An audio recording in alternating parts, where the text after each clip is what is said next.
네, 선생님들 반갑습니다.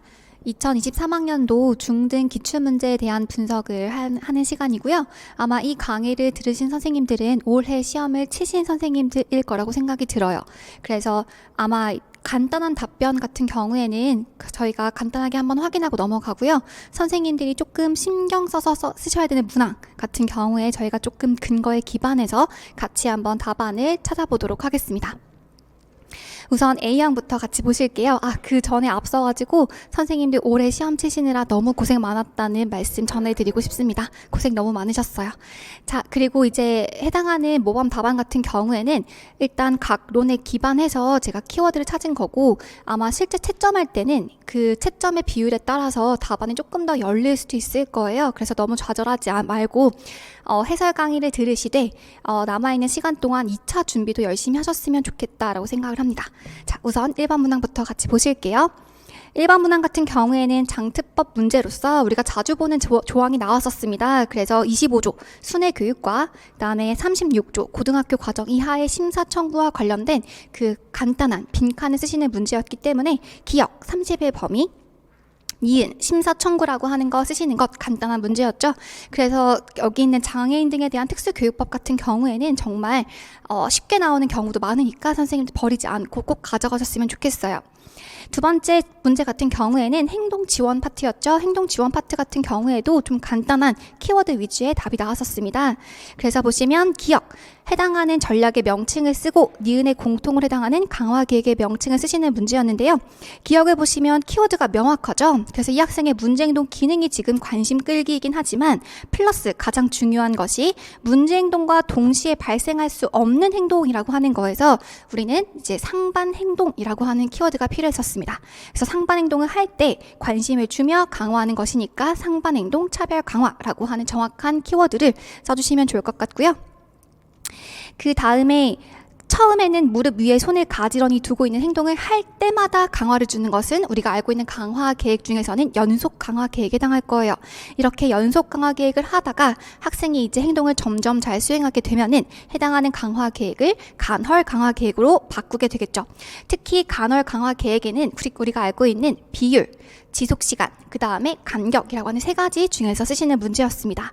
그래서 여기 나와 있는 예를 보시면 평균 5분이라고 하는 거에서 우리는 시간이니까 간격 강화일 것이고, 평균이라고 하는 말이 나와 있으니까 변동 간격 강화 계획이라고 하는 것으로 정확하게 써주시면 좋을 것 같아요.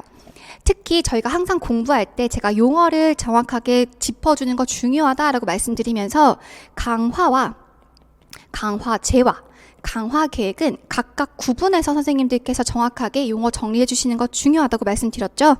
그래서 정확하게 강화 계획 이렇게 붙여주시면 좋을 것 같습니다. 넘어가도록 할게요. 3번 문제 같은 경우에는 청각장애 문제였습니다. 마찬가지로 2점짜리 문항 배점이었기 때문에 간단한 단답 식으로 쓰시는 문제였죠. 그래서 밑줄 친 기억의 종류를 쓰시고 괄호 안에 니은에 해당하는 음의 강도의 범위를 쓰시는 거였어요.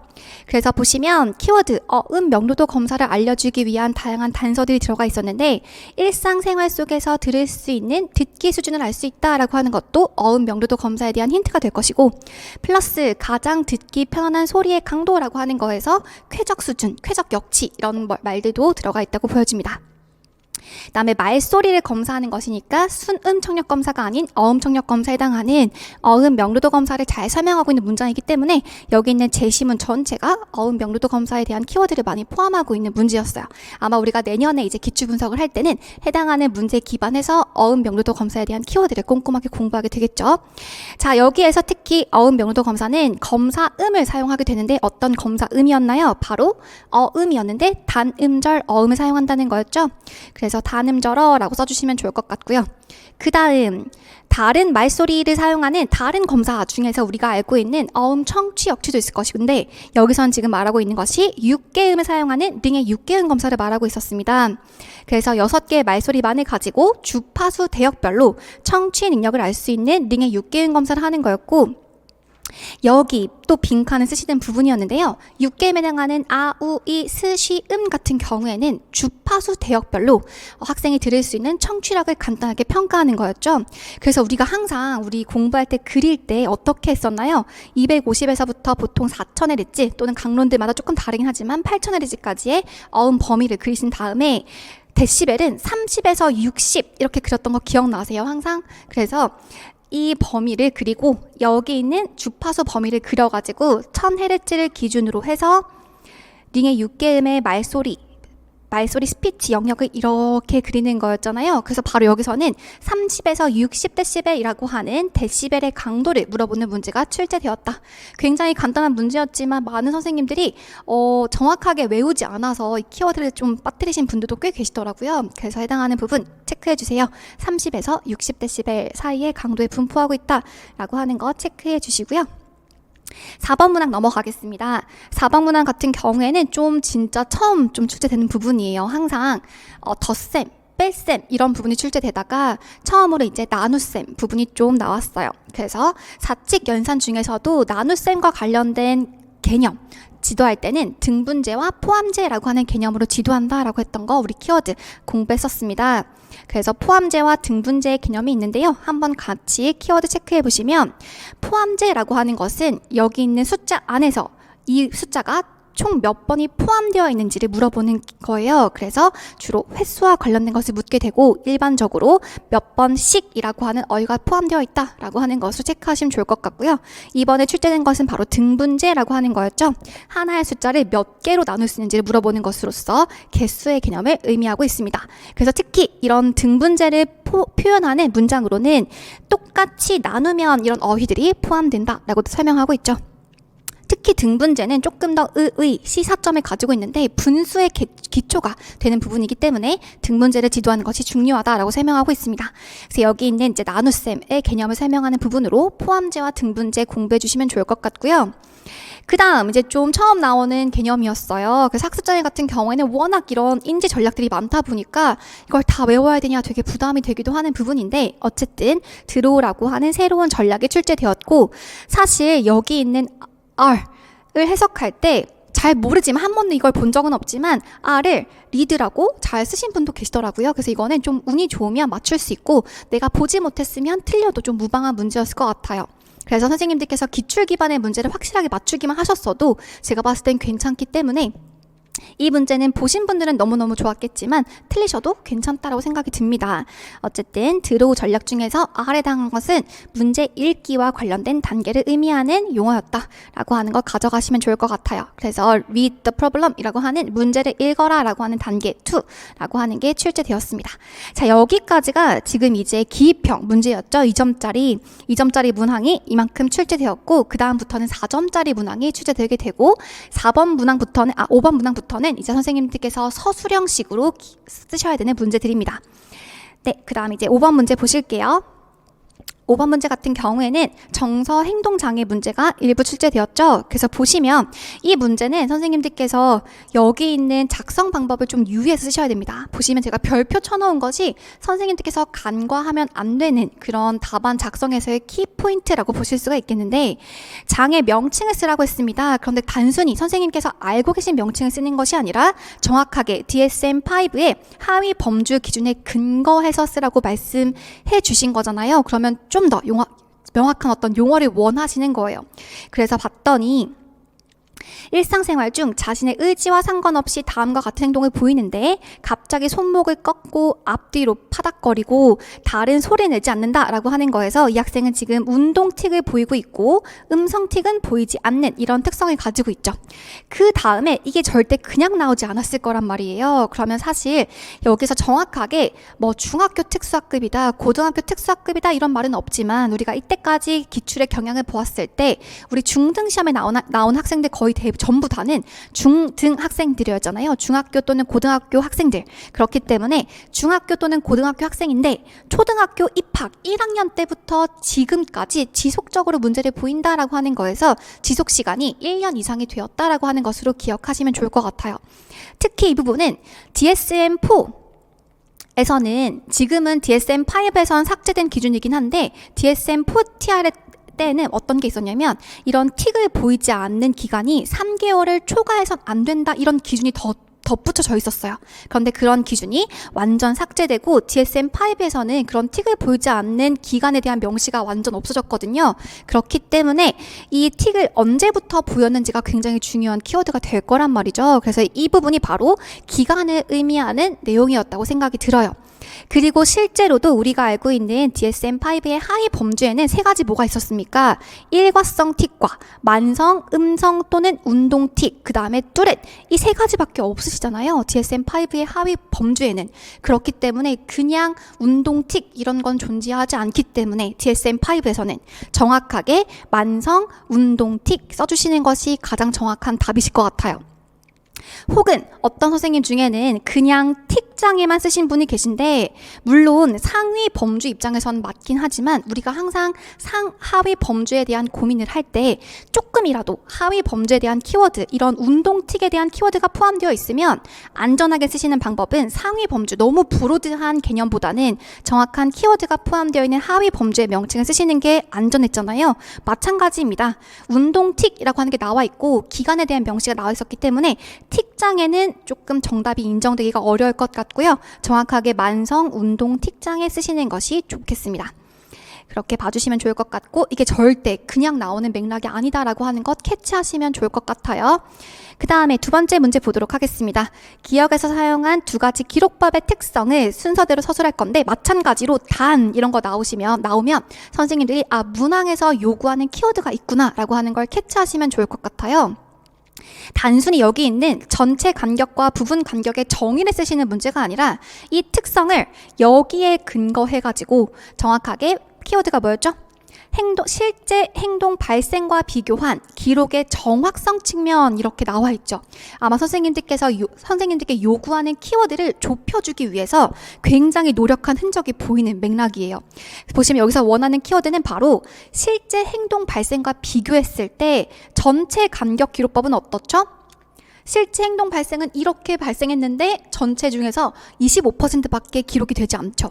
반면에 부분 간격 같은 경우에는 분명히 행동이 발생하지 않는 시간도 존재함에도 불구하고 행동이 100% 발생했다고 기록하고 있는 거예요. 그래서 실제 이렇게 행동이 발생했는데 전체와 부분으로 기록했을 때는 25%와 100%라고 하는 것으로 기록되고 있는 걸 보았을 때 키워드가 바로 뭘까요?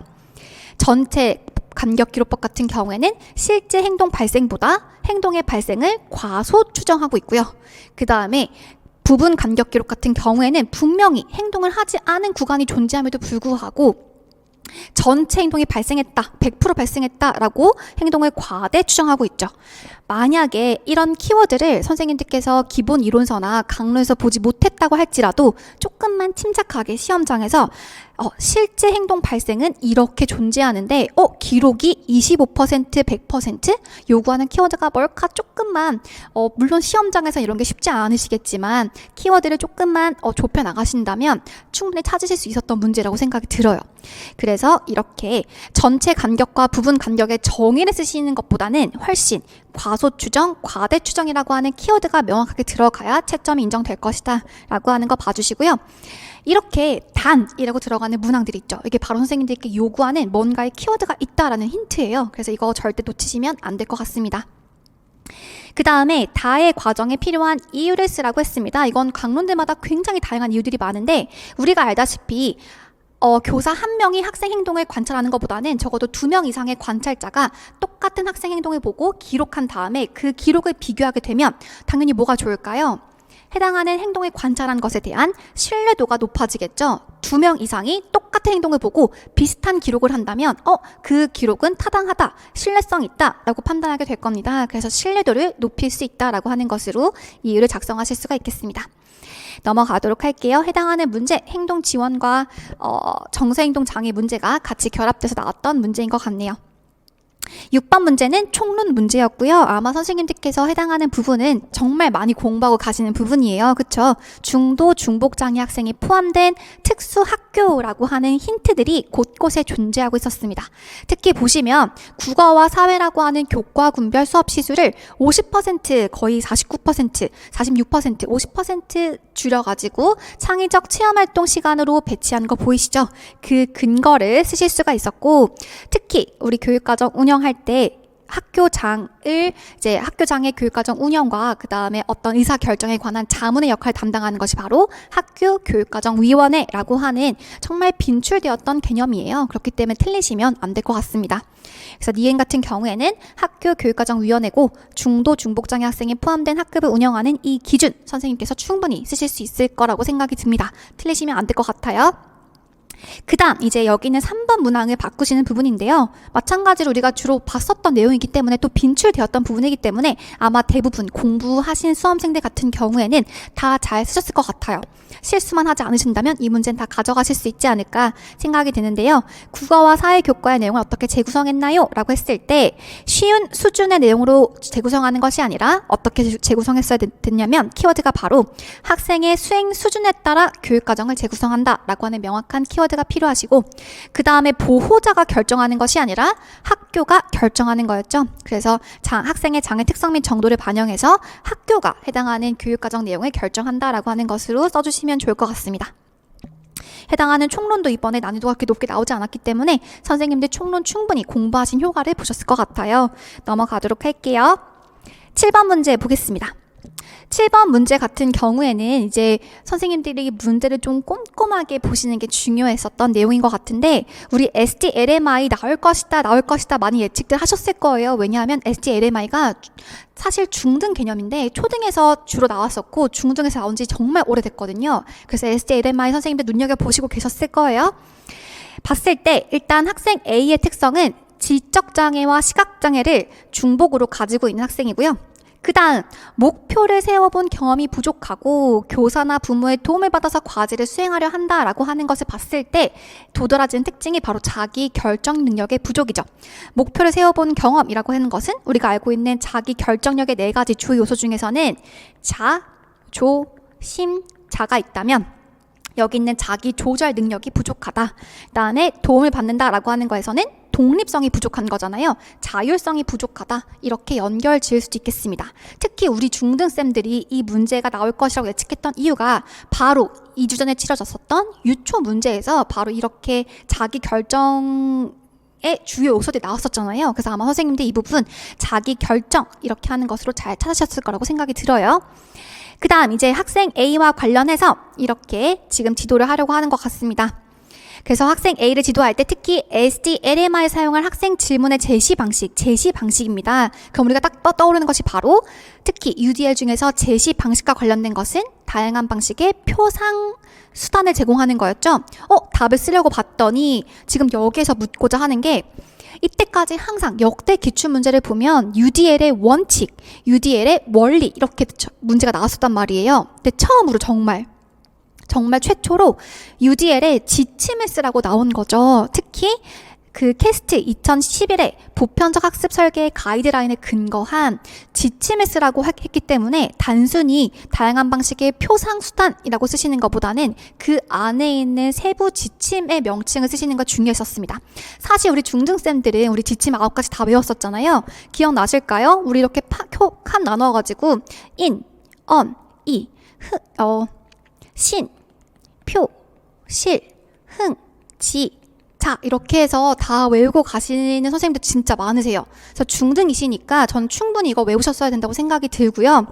이렇게 꼼꼼하게 외우신 분들은 이런 시험 문제에서 충분히 빛을 보셨을 것 같습니다.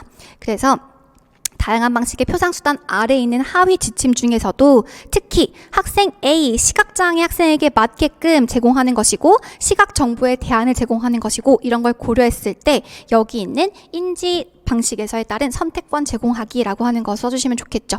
인지 방법에 따른 다양한 선택 방법 제공하기, 선택 제공하기라고 써주시면 좋을 것 같네요. 넘어가도록 할 거고요. 그 다음 이제 자기 결정 교수 학습 모델 SDLMI 중에서는 학생 질문으로 시작하는 게 굉장히 특징으로 말씀드렸잖아요. 그래서 SDLMI의 세 가지 구성 요소가 뭐였냐면 학생 질문, 그 다음에 이 학생 질문에 따른 교사의 목표, 이 교사의 목표에 따른 교수적인 지원, 이 세 가지가 하나의 세트예요.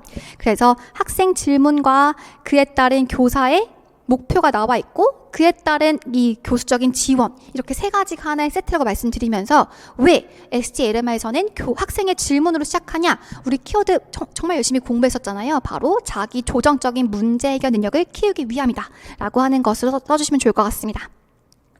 마찬가지로 이 부분도 물론 처음 출제되는 키워드이긴 하지만 SDLMI가 기출된 적이 있었고 그런 SDLMI를 공부하시는 분들이라고 한다면 이 키워드 충분히 잘 쓰셨을 거라고 생각이 들어요. 물론 시험장에서 설단 현상 때문에 기억나지 않으신 분들도 물론 계시겠지만 SDLMI 문제 충분히 쓰셨을 거라고 생각이 들고, 그 다음 이제 여기 있는 표 같은 경우에 제가 알고 있는 수험생 중에 한 분은 이 학생 질문과 교사 목표 다 외우신 분도 계셨어요. 그런데 이 문제 보시면 아시겠지만 이걸 외우는 게 중요한 게 아니라 적용하는 문제였잖아요. 실제 이거 학생 질문과 교사의 목표는 바뀔 수도 있어요. 그렇기 때문에 여기 있는 예시에서도 똑같이 나오지 않았죠. 선생님께서는 여기 있는 빈칸에 들어갈 내용을 이 문제의 맥락을 보시고 쓰시면 되는 부분이었습니다. 굳이 학생 질문을 다 외우지 않으셨더라도 쓰실 수 있었던 부분이에요. 긴장하지 않는 상태에서 쓰시면 되게 쉬웠는데 아마 시험장에서 제한된 시간 내에 되게 당황하다 보면은 잘 안 보셨을 수도 있을 것 같습니다. 보시면 일단 SDLMI 3단계였고 3단계 같은 경우에는 목표나 계획을 수정하는 단계였죠.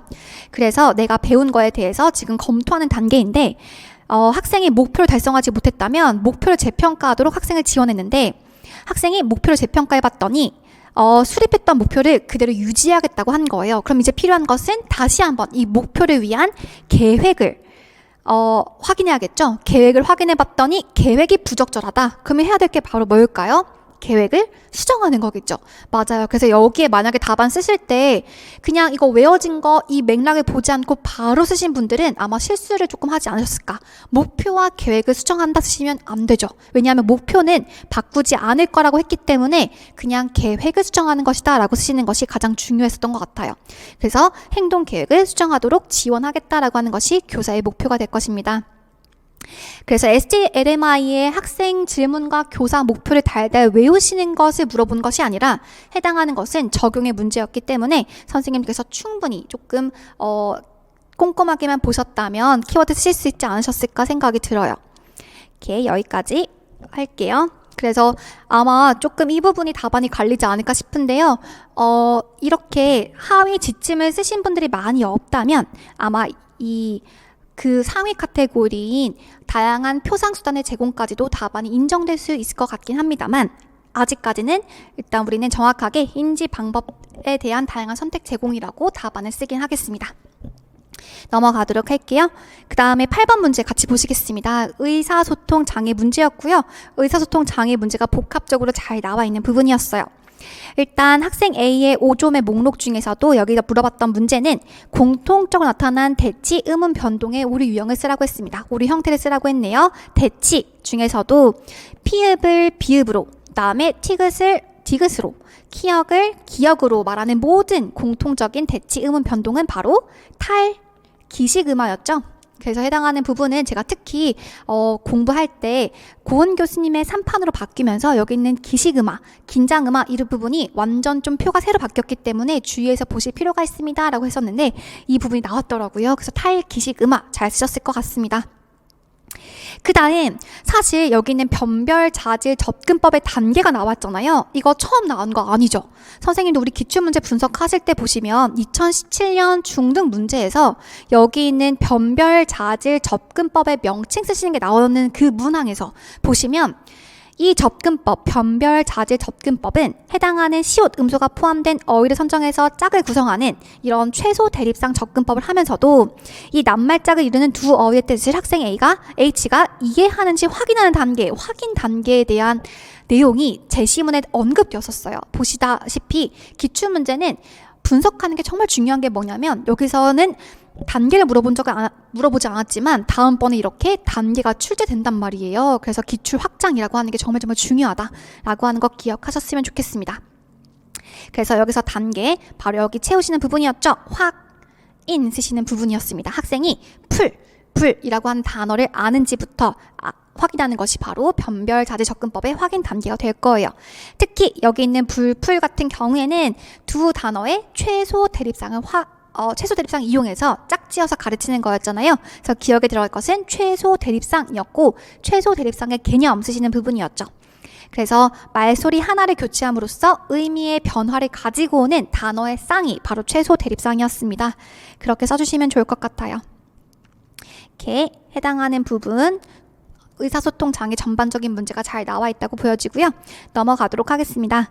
다음에 8번 문제 같은 경우에는 지금 시각장애 문제와 통합교육의 문제가 좀 같이 섞여 있는 문제였습니다. 학생 A는 시각장애 학생이고 학생 B 같은 경우에는 지체장애 학생입니다. 봤었을 때 지금 문제부터 보실게요. 다에 니은에 해당하는 교수 방법의 명칭을 쓰시는 부분이었는데 2019년부터 이런 우리 특수교육학 문제에다가 교육학 문제가 가끔씩 나오고 있어요. 2019년에서는 뭐 다중지능 이론 이런 거 쓰시는 문제가 나온 적이 있었고, 그다음에 가끔 가다가 스팀 이런 교육과정 쓰시는 문제가 나온 적이 있었고요. 그다음에 이번에는 매슬로우 같은 거 쓰시는 문제가 나왔죠. 그래서 중등 선생님들이시니까 우리 교육학에서 충분히 열심히 보는 개념이 이어서 특학에 나오더라도 당황하지 않고 선생님께서 알고 계시는 개념들 쓰시면 됩니다. 그래서 일단 보시면 나의 니은에 해당하는 여기 있는 부분은 바로 플립드 러닝이라고 하는 것 기억하셨으면 되겠죠. 그래서 전통 수업이나 혼합 수업과는 달리 가정에서 사전 학습을 하고 그다음 학교로 와가지고는 학습자 중심의 토익, 그다음에 뭐 활동 중심의 학습을 하는 것이 바로 플립드 러닝이었다라고 하는 것 가져가시면 되겠고요. 그 다음 문제를 보시면 밑줄 친 디귿에 해당하는 교수적 수정의 유형을 쓰시는 부분이었습니다. 디귿에 해당하는 교수적 수정은 여기죠. 타격 동작을 가르칠 때 다른 학생들보다 이 타격 동작에 대한 과제 분석을 엄청 세분화해 주는 거예요. 그래서 구체적으로 가르치는 이거 부분은 바로 우리가 알고 있는 교수적 적합, 교수적 수정에는 5가지가 있었습니다. 교수 환경, 교수 집단, 교수 방법, 교수 내용, 평가, 이렇게 5가지 중에서도 교수 방법 수정이라고 아시겠지만 조금 더 중등이시니까 세부적인 단계가 전략들이 있잖아요. 그래서 교수 방법 수정 중에서도 자, 우리 이렇게 외우고 있죠. 활동, 전략, 자료, 이렇게 3가지 측면으로 좀 세분화하실 수 있을 것 같아요. 특히 우리가 방금 봤었던 그 과제 분석을 세분화하는 것은 활동 측면에서 우리가 외웠었습니다. 양, 세, 활, 난.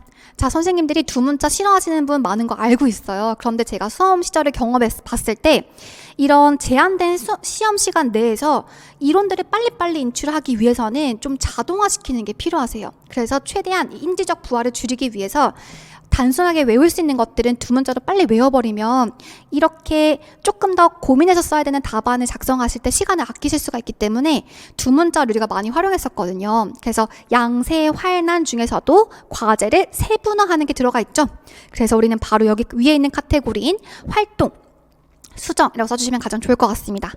어떤 선생님들은 아마 이 활동보다 더 큰 상위 카테고리인 방법 쓰신 분도 계시겠지만 우리가 상하위 범주의 카테고리를 고민할 때 조금이라도 하위 범주의 키워드가 속해 있다면 이것보다는 하위를 쓰시는 것이 조금 더 안전하다고 말씀드렸던 것 같아요. 그래서 구조화 틀이 너무 중요한 거예요. 그래서 이 구조화 틀을 머릿속에 가지고 계셨다면 정확하게 딱 키워드를 찾아가실 수가 있었겠죠. 그래서 과제를 세분화하거나 해서 저는 활동, 교수 활동 수정이라고 써주시면 가장 좋을 것 같다라고 생각이 들었습니다. 그 다음 이제 물리적 환경 수정의 예시를 쓰시는 건데 중요하죠. 나의 밑줄 친 기억을 활용할 것이라고 되어 있습니다. 보통 선생님들께서 물리적 환경 수정이라고 하면 제일 처음 떠오르는 게 뭐세요?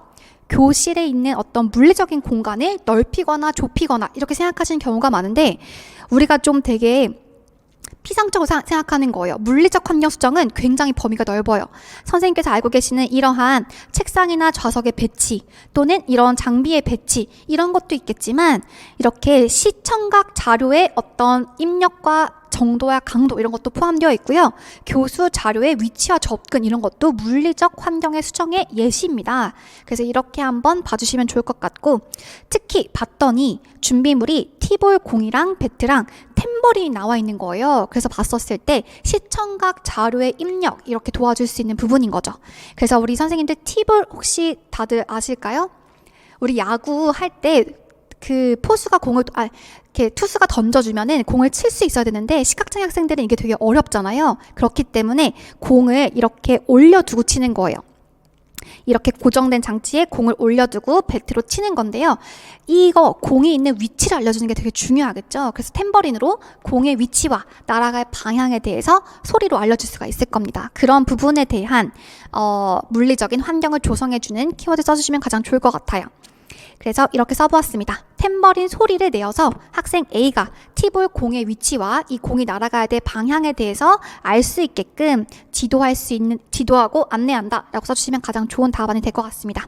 그래서 선생님들 유의하셔야 될 점은 물리적 환경의 수정의 예시로 혹시나 선생님들께서 경기장의 넓이, 크기 이런 걸 언급할까봐 아예 제시문에 이렇게 줬죠.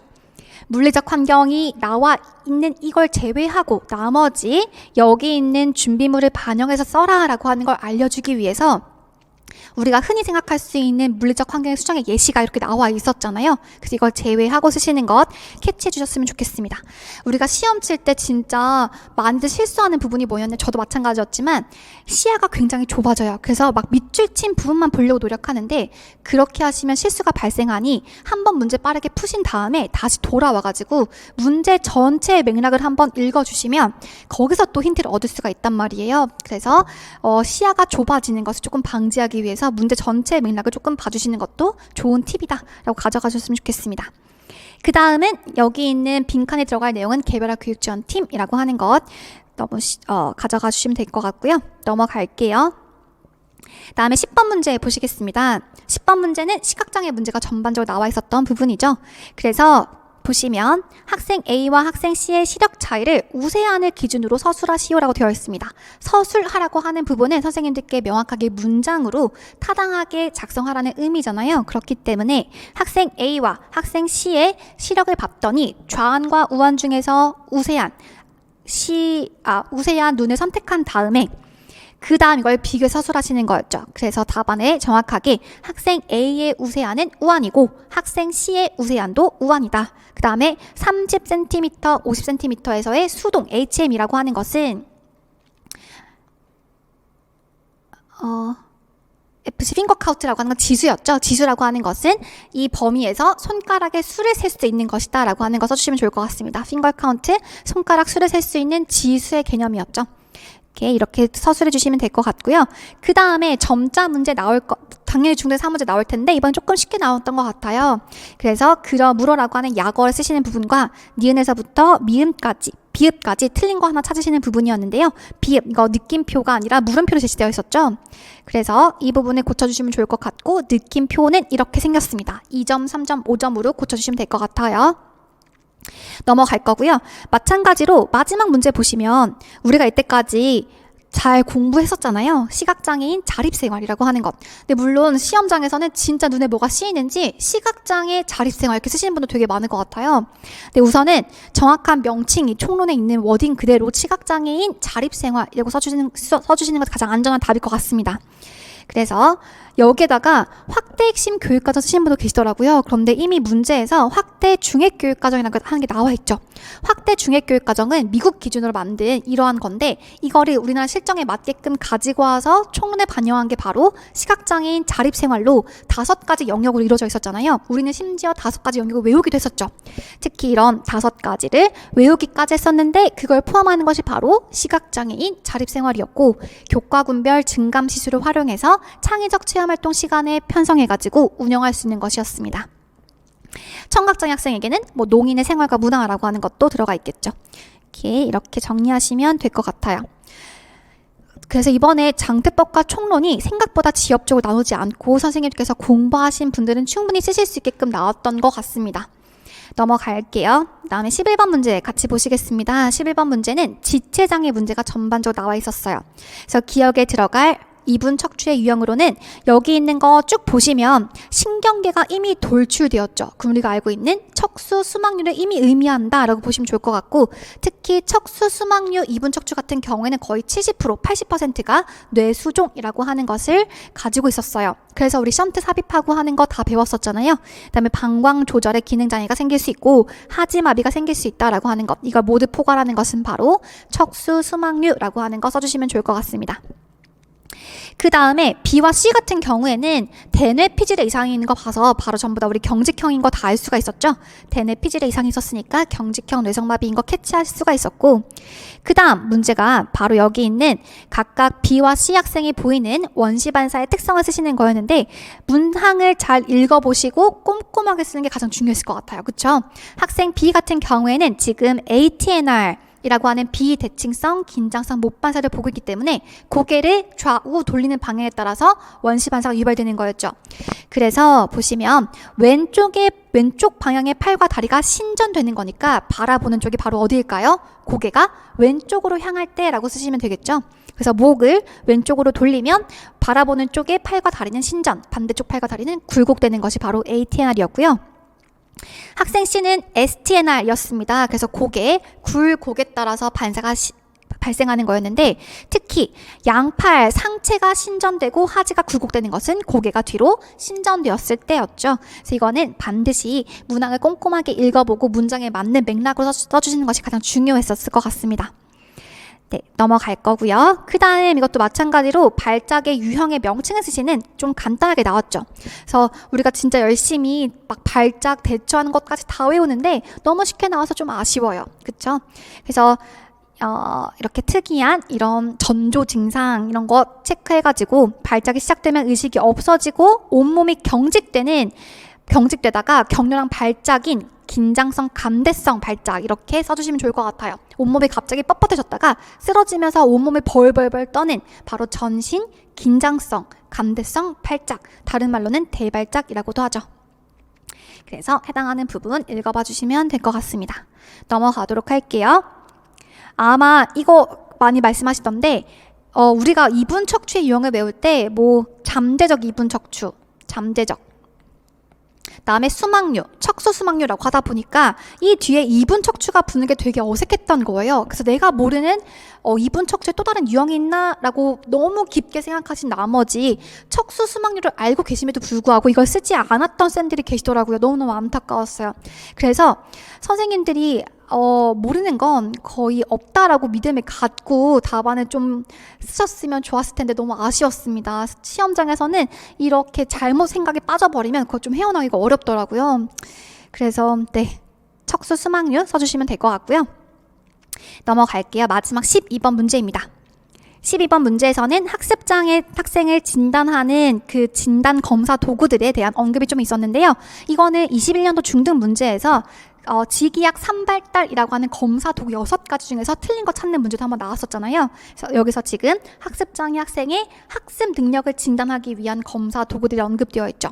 특히 국특원에서 만들었던 카이제 베트가 최근에 2017년에는 나이스 비액트라고 하는 검사로 조금 바뀌었어요. 근데 여전히 좀 사용하는 것이 있기 때문에 두 개가 같이 언급되어 있는 것 같습니다. 실제로는 보시면 카이제 베트는 표준화된 지 벌써 10년이 지나서 이렇게 학생들의 학업 수행 수준을 잘 반영하지 못하기 때문에 2015년부터 16년까지 국특원에서 이걸 좀 개발해서 나이스 비액트로 바꾸었다라고 하는 것이 나와 있거든요. 그래서 사실 이 두 개가 거의 비슷합니다. 거의 달라진 게 거의 없고 검사의 문항에 있는 문항 차이가 조금 있을 뿐이에요. 검사 결과도 똑같습니다. 그래서 보시면 해당하는 검사 결과 두 검사 모두 다 규준 참조 검사이고 영역별로 100학학이라고 하는 검사를 제시해요. 그래서 100분위, 학년 점수, 학력 지수, 학년 규준, 학력 지수라고 하는 걸 제공합니다. 그래서 학력 지수라고 하는 것은 평균이 100이고 표준 편차가 15인 표준 점수이거든요. 근데 정확한 명칭으로 학력 지수라고 써주시면 가장 좋을 것 같아요.